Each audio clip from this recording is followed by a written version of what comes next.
Your toddler screams no or starts to get super destructive anytime you try and regulate them when they're having a hard time. This is what you do.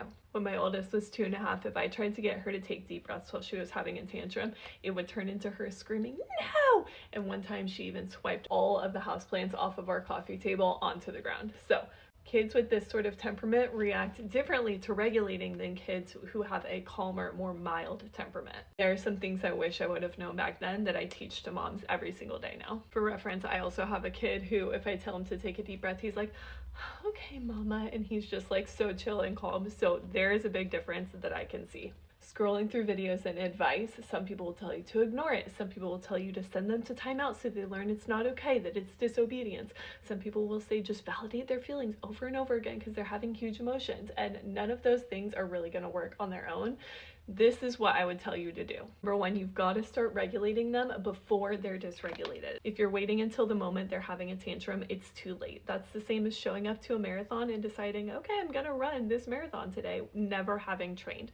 Regulation is a muscle and it takes time to build the neural pathways in their brain. So you have to be actively practicing regulating movements when they're calm every single day, if not every single week. And it can be 2 minutes while they're brushing their teeth or you guys are eating dinner. It doesn't have to be this big activity either, but you have to do it the right way, which is exactly what I teach in my Calm Down framework. And then because toddlers can go from perfectly happy to flailing on the floor in a matter of 1 second, sometimes you just can't catch it early enough. And so in those moments, you're not trying to get buy-in from them, you are just trying to help them co-regulate through movement. So this is where it's also important to know what temperament your kid has, because some kids need more sensory input and some kids need less sensory input, and if you're using the wrong one, you're going to make the tantrum worse.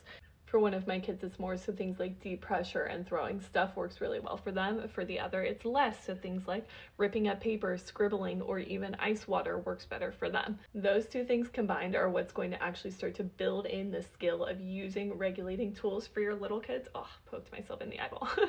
And that's how you're actually going to get them on board with doing stuff instead of them just like going over the edge and then starting to throw stuff, scream, and flail around even more. Often moms will grab my Calm Down framework and then send me a message like 1-2 days later and be like, yeah, I read through and now I can see my kid in this temperament and this need, and we started using the activities that match to that, and they're actually doing it, and it makes a difference. And a tantrum goes from like 30 minutes of screaming, throwing, hitting, crying to like 5 minutes, and then they're back to being happy.